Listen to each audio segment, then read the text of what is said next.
Hello and welcome back to a new review. Today I'm pretty happy to show you a brand new device made by GUS mods in Greece.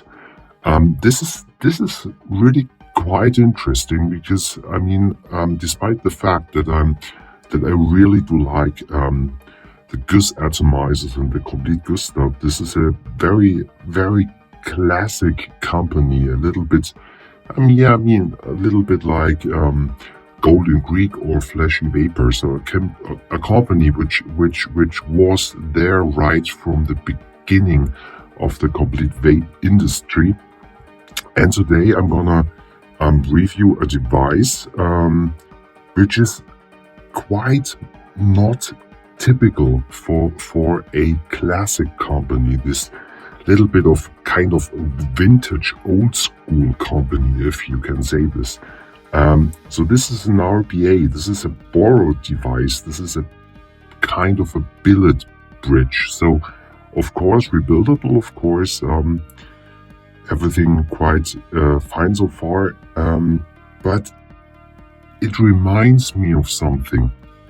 It reminds me when I heard the news that Fleshy Vapor is bringing out the BF1. Fleshy Vapor, this kind of classic company, is bringing out a Squonk RDA. So that was actually mind-blowing because I could not imagine that something like this could ever happen.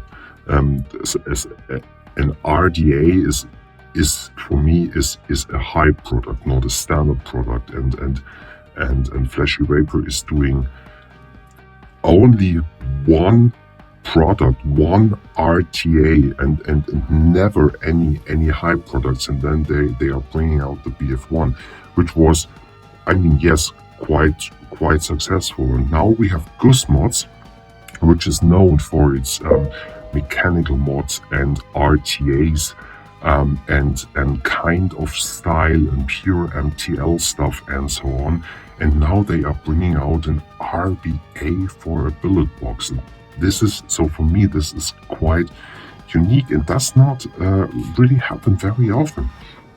And it's nice packaged. It looks a little bit like a Swiss pen, an exclusive Swiss pen, a little bit.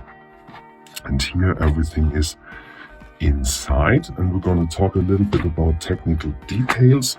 So this is called the Aiolos Uncharted bridge. The price is 155 euros. It's a mouth-to-lung bridge for billet boxes. It is tested and made for original billet boxes. We will talk about this. I will not use this in a billet box, but I will tell you a little bit about the compatibility possibilities, what is working and what is not working. And we have a stainless steel material 304. We have a matte finish. And yes, included is a 510 adapter for putting your coil inside on a standard mode. And you've got two Airdisks where you can fine-tune your draw a little bit. Rest so far so clean. I have one accessory here, which is a nut, a 510 nut, also for classic billet boxes. This one is 25 euros. Okay, so let's take out everything.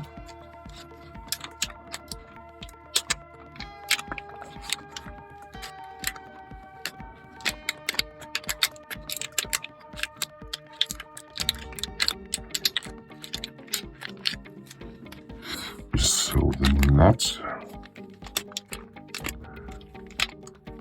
the auxiliary base part, and the fine tuners. A little bit of spares here, not so important, and the bridge itself. Yeah, let's take a closer look to everything. This is the bridge. We have a small top chimney part We need this part which has no o-ring, so it is just pressed from the top here from your nut of your billet box, so no problem at all, works fine. You need this part here separately to put your bridge inside a Boro tank, otherwise it will not work to put it in. So you can see there wouldn't be a chance to put it inside. And if you take this here off, you can just do it like this, and then here on top this part here, and then you are good to go, as you see. So just to let you know why we have a separate top part here. Then we've got our standard chimney and chamber part. We have the typical threads here for GUS RTAs. Actually, we have a logo, the matte finish. We have very small wicking ports here, but this is not an issue. It wicks absolutely fantastic. Of course, this is an MTL device. This is a device which you will not vape. I mean, I don't know, I'm vaping this with 10 watts. Maybe you can vape it with 15 watts. I would say you will not vape it above 20 watts. So for me, the wicking ports are absolutely fine with the liquid, which is around the 50-50 ratio. So I did not test this with a 70 VG, but it's 70 VG is for me not a typical MTL ratio for liquids. But I mean, you can do it however you like. So here we've got the always interesting chamber part from GUS, and we've got the deck, which we already know from some other GUS devices. These two very small holes are going through completely here, and this part here at the bottom is completely open. So air compression and stuff is working like a charm, works really good. I tried to measure out these holes because I could not find a technical data. What I tried to put in here was the 0.75, and these worked fine. The 0.8 did not fit inside, so it is around a bit less than a 0.8. So it comes totally above. I think it is a little bit more than a 1 millimeter draw what you can get here in total. Two posts, quite easy. Yeah, you have to check out how to put in your coil and coil height and stuff. I can say that it is working absolutely fine. I cannot put this completely apart because I think this is pressed inside, but you can see that we have the positive here, we have the positive here, and we have an insulator. So I think this is just completely pressed in. Your coil will stay here, quite clear, on the long side of the two holes.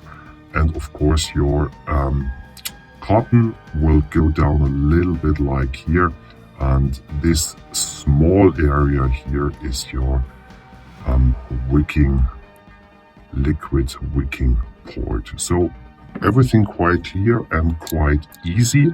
For the threads, just be a little bit careful, just not to cross thread anything. Counterclockwise first to see where your threads are, and then just, I mean, you can cross thread it. It is definitely possible if you don't keep an eye on the threads. But on the other hand, the threading is also nice and clean, so there is nothing to worry about it. Okay, so a few things how to put it in tanks and how is it working and how is it somehow not working. I already showed you how to make this work in a standard Boro tank, because you just put it on that side, then you just put on your top chamber part and you just you just press it down. And I think you can see that this red O-ring here on the bottom is essentially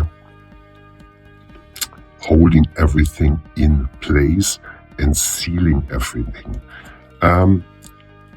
I think it is a quite interesting part to understand that this is not holding like most RBAs for billet boxes. Why? I try to explain to you. This very small area here, so this stainless steel part under the red O-ring is tiny. It is around between 1 and 2 millimeters, and this part is normally staying here in the O-ring. But I mean, of course, it is not possible because this part is not long enough. So here on the GUS RBA, the O-ring is sealing, and not the O-ring of your Boro tank is sealing. This is just important to understand. And on the other side, if you are trying to use a third-party tank, here the snail tank, for example, the snail tank works different because the snail tank wants to give you a more pleasant way of working with your bridges, that you can remove the deck. And in this case, and a little bit similar to the ENG Quattro Neo, it is not possible to have access to the deck because the chamber is threaded. Okay, the next thing is that if you are using it like this, it does not hold really properly. So in this case, the snail tank might be not ideal. But what you can do is you can get rid of this red O-ring. And now there is a larger stainless steel ring part which you can just put here inside. And now this click, just say this is quite okay now. So this is now holding not too bad. And that means that you can use it with a snail tank. Just have to look, that's okay. And now you need just to put on this here on top.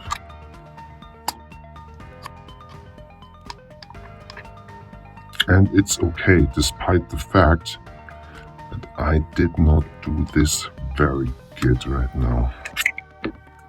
Sorry, this was not put in very correct. So, okay, I think now it's better. So now you can use it like this.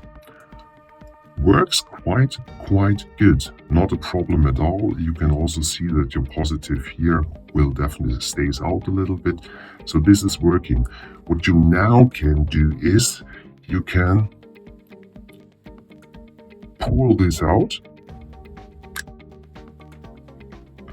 and you can fill it like this, or you can pull this out and now you can check your wick. This top part here will stay inside, so if you are running this with a very low liquid portion, then you can hold it like this and have access here on your deck. But yeah, it's not 100% ideal, but it's on the other hand, it's not really bad. So it's working somehow. But as you can see, it is, all in all, it is a little bit more made for original Boro tanks. I will talk about the nut also. So we go back to the original Boro tank, but please, just to make it understandable for you, I had waited this a couple of days with the snail tank and it worked definitely fine. I waited it a couple of days with the original Boro tank and it also worked fine. So both is possible. Let's check out a build. So Herefore, we will need this auxiliary 510 helper.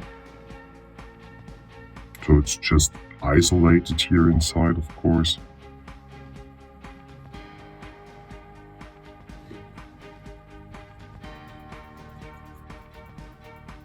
And now we've got it 510 compatible.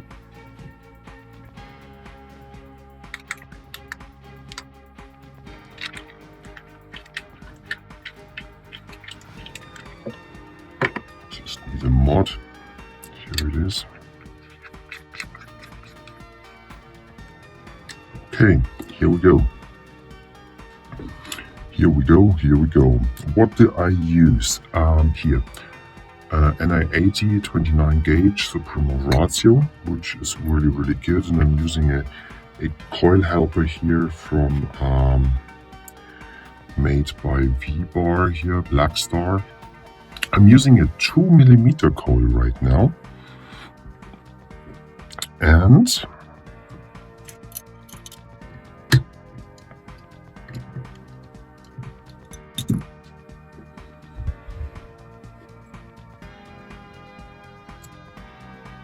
so let's see, we just bent the wire over.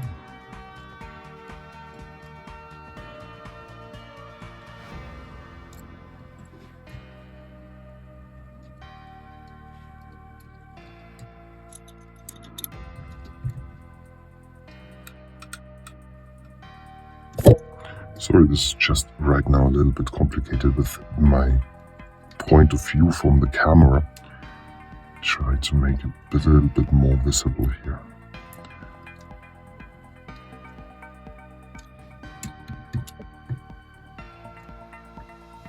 Okay, so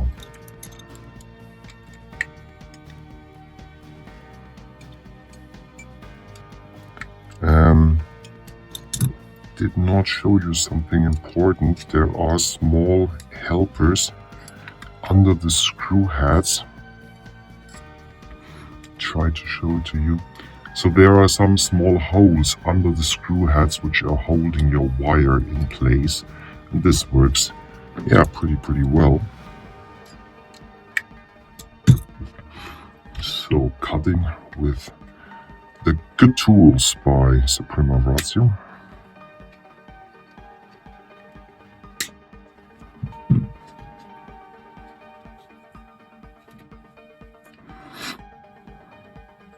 And we try to set up the coil in a pleasant way.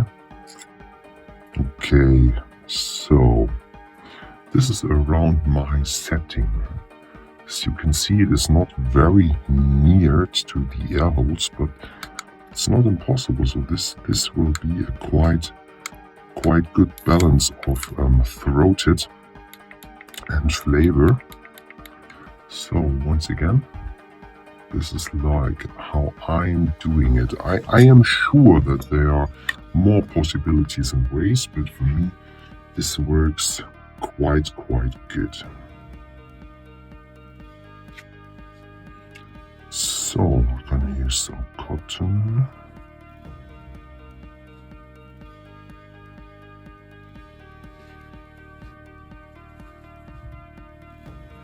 I'm always turning my cotton a little bit because normally I'm working always with thin wire, and I don't want to destroy my coil when I'm just pulling here my cotton. And then we're gonna check out how much cotton we will need. I try to put it a little bit in these small cotton wells. So therefore I'm gonna trim it a little bit like this.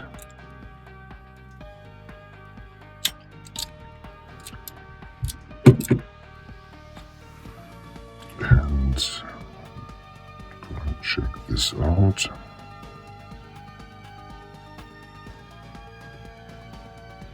Yeah, that's okay.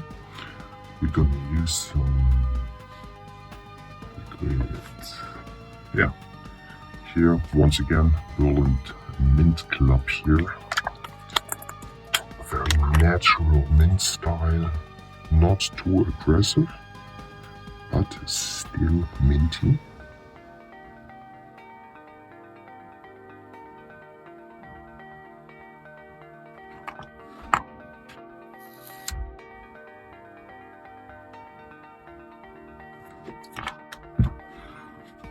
So then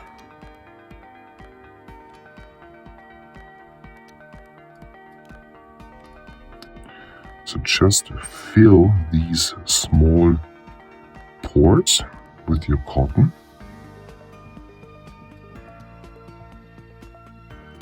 You don't need a lot of cotton, so not plenty of cotton required.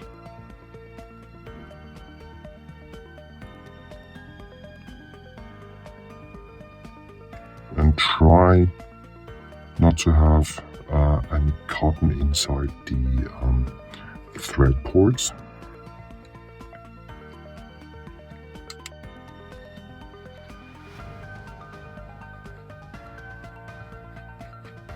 Okay, yeah, firing. So far, looks good.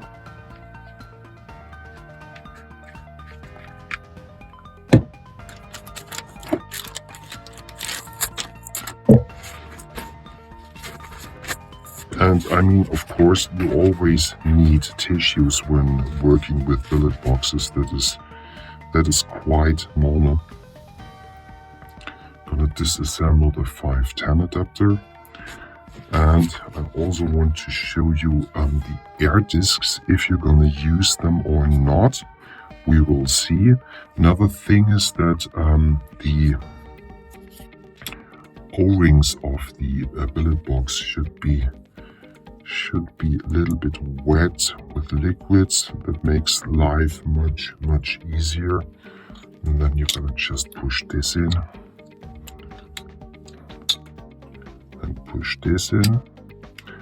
Now you see that now it is holding. So with pressing the nut and the drip tip here from the bottom, everything will be absolutely fine. What you also can do is you can now use one of these Airdisks. I mean, of course, the air will stay the same. It will keep being an MTL draw, of course, but you can fine tune the air just a tiny little bit. And the other thing is why I used the Airdisk with the snail tank is because the Airdisk just holded my back part a little bit safer in place when using the snail tank. For the Boro tank, you will not really need it, but you can try if it will just change the kind of draw feeling a little bit, not significantly, but just a tiny little bit. It's definitely not a bad thing. Gonna need our Boro glass. Check out if the O-ring is working. Yeah, that's fine. And now I'm gonna take my Cthulhu Aio with here the original Boro, and now I can use my 510. Gonna show you. Very nicely done. Very nicely done. If you're gonna use this with the snail tank, just put off the O-ring because you don't need it. Here on the original Boro tank, you need the O-ring for a good sealing. And now you're gonna just put this in. Contact is there, everything working. Liquid.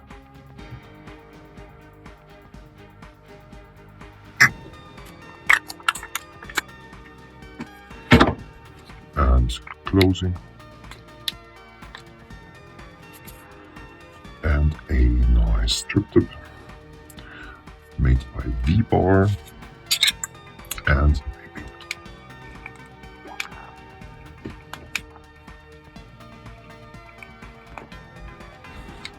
Yeah, fantastic. So this is GUS, the GUS Uncharted Aiolos bridge.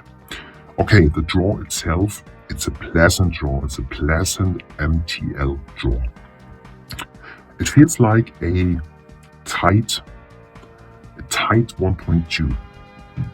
Yeah, maybe a 1. Yeah, I think I can say it is around a 1.1 airdrop feeling. With the different Airdisks, yeah, just check it out. You can fine tune it a little bit.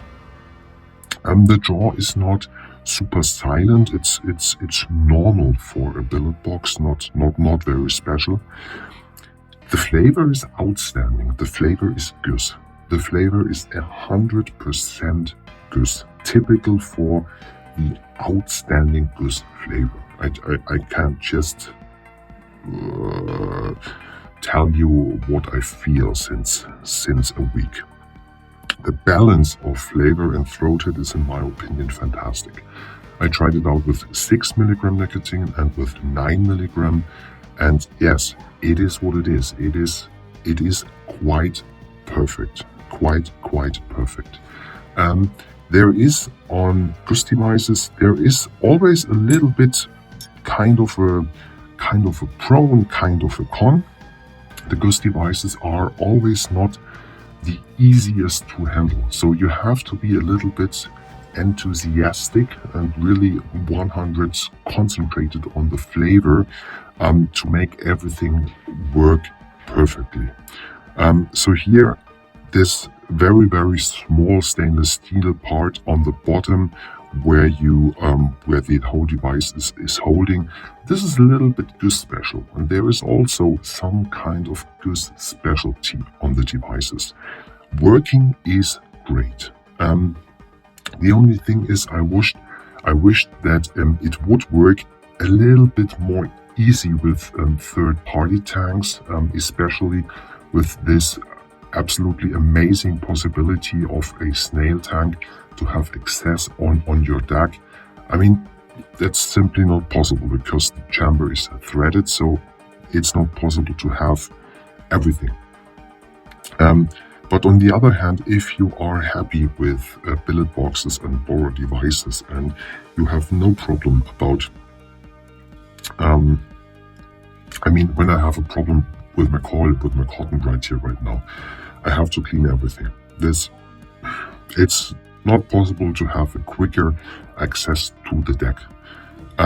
It is what it is. Boro devices are what they are, and therefore the Aiolos Uncharted is also what it is. This is not really a pro or a con, it's just something I want to mention to you, because for me personally, a standard normal RTA is much more easy to handle than a Boro device. But on the other hand, the format factor and the coolness of a Boro device, yeah, it is quite clear why it is so hyped. Therefore, I can say that for me it's unbelievably fantastic that a classic company like GUS is making a bridge. And it is 100% GUS with all its pros and flaws what it is. It is a GUS on, and I love it for that. So perfect job. It is special, and I think it should be special. I mean, GUS always does small batches and stuff, and yeah, I mean, it's not a cheap product and so on. But in the end, the draw and the flavor is absolutely fantastic. It's really good. So therefore, thumbs up, absolutely. So I think that's all to say. Thanks a lot for watching. Until next time, bye bye.